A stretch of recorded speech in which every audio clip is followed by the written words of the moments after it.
Today, I've been asked to give the next talk in the One Another series that you've been looking at for the past couple of months. And today, we're looking at Jesus' command to love one another from John 13:34 to 35. Here it says, "A new command I give you, love one another. As I have loved you, so you must love one another. By this, everyone will know that you are my disciples, if you love one another." The first thing that stands out to me when I read these verses is that Jesus calls it a new command. And yet, there's already been a lot of talk of love in the Gospels. Jesus has already given teaching on loving your neighbour and even loving your enemy. And he's shown love in the way that he cares for the poor, heals the sick, and forgives the sinner. So, how is this new or different? Well, I think there are a couple of ways. Firstly, let's think about who Jesus is talking to. Who are the one another's here? If you read the whole of chapter 13, you'll see that these verses are given in the context of the Last Supper, the meal that Jesus shared with his disciples just before his betrayal and arrest. So the one another's here are his closest followers. His other teachings on love have been given in much more public settings, so lots of people had heard them. But here he's speaking just to his disciples. Now, before you heave a sigh of relief and think, phew, this command only applies to those disciples and not to us, think again. John, the same disciple who wrote this gospel, many years later wrote letters to the early churches to encourage them in their faith, and 3 of those letters are in the Bible. In 1 John 4, he wrote this, "Dear friends, let us love one another, for love comes from God. Everyone who loves has been born of God and knows God. Whoever does not love does not know God, because God is love. This is how God showed his love among us. He sent his one and only Son into the world that we might live through him. This is love, not that we loved God, but that he loved us and sent his Son as an atoning sacrifice for our sins. Dear friends, since God so loved us, we also ought to love one another. No one has ever seen God, but if we love one another, God lives in us and his love is made complete in us." That sounds quite familiar, doesn't it? To me, it's clear from this passage that John, who heard the original command from Jesus to love one another, believed that command applied to every single one of his followers that was to come, and that includes us. But that's okay, isn't it? Being told to love one another, that's not too hard. We can manage that as a church family. We can say hello to each other on a Sunday and be nice. Maybe we can make someone a cup of tea or offer a slice of cake, or maybe if we're feeling really loving, let someone else have the last space in the car park, or maybe offer a hug when we're allowed to. I'm sure all of us can manage those things. The word love gets used a lot these days, doesn't it? It's easy to say, "Oh, I love your dress," or "I love chocolate ice cream," "I love this film." There are love songs playing on the radio 24/7, and the word love is everywhere as a slogan on t-shirts and bags and signs everywhere. But what does love actually mean? Or more importantly, what did Jesus mean here when he told us to love one another? If we go back to those verses in John 13, we get a pretty big clue.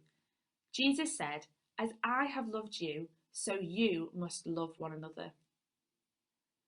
So this is where it all gets a bit more challenging, because it's pretty clear from this that Jesus isn't talking about love as some mild affection, being nice, or even romantic love. In fact, Jesus is going further here than he ever has done before. Because in the past, he's told his listeners to love their neighbour as they love themselves, basically, treat others as you would want to be treated. But now he's going further than that. He's commanding us as his disciples to love one another, not just in the way that we expect to be loved, but in the way that Jesus has shown his love to us.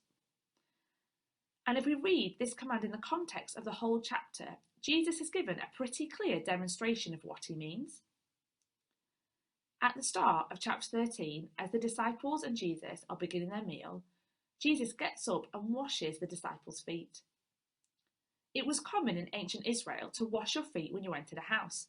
People mainly wore sandals, and the roads were dusty and dirty, so it was actually good manners to wash your feet before trampling all over someone's house. and it was bad manners if the host didn't provide water for you to be able to wash your feet. But normally you would wash your own feet, or maybe sometimes a servant would wash your feet, because it was considered like the lowliest of jobs.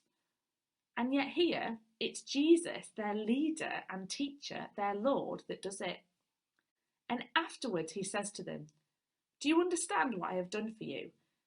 You call me teacher and Lord, and rightly so, for that is what I am. Now that I, your Lord and teacher, have washed your feet, you should also wash one another's feet. I have set you an example that you should do as I have done for you." If we're going to love as Jesus loves, it's going to involve serving others, putting others first, not looking to set ourselves up above others in positions of power, but making ourselves nothing, humbling ourselves. And it might involve doing stuff we really don't enjoy. I mean, washing people's feet isn't the nicest of jobs either. And you know what? I'm always struck when I read the passages about the Last Supper that Jesus was there and his disciples were there, and that includes Judas. Judas is about to betray Jesus to the authorities, which is going to lead to Jesus' death. And Jesus knows this. And yet, he includes Judas in that final meal. He welcomes him at that table. And Jesus washes the feet of Judas, just as he does every other disciple. I can't imagine what it must be like to show that kind of love to someone who is going to betray you so deeply. I hope that you've never been betrayed in the way that Jesus was. And I hope that no one in church has hurt you as badly as Judas hurt Jesus. Church can be the most amazing thing, can't it? And it's called a family. And at its best, it's the most amazing family to be part of. It's a place of love and care and fun and laughter and food and faith and encouragement and so much more. But at its worst, church can also be a really hard place to be because it's made up of people, and people are not perfect, even me and you. And sometimes, as we journey together, we get hurt along the way. I wonder if there's someone you've been finding it hard to love in church. Perhaps they haven't been very loving towards you and you've reacted badly to that. Or perhaps you've just backed away from them to stop getting hurt again. In this story, Jesus is proactive as he shows love to Judas. Judas is about to betray him, and yet Jesus shares the bread and washes his feet. He shows love in a really practical way, even to the person who is about to betray him. Sometimes when I'm finding it hard to love someone for whatever reason, I try and do something practical to show love, even if perhaps I'm not really feeling it. Maybe I'll send a card or drop off some cake or flowers or arrange a coffee or just privately pray a blessing for them, even if I'm doing it through gritted teeth sometimes.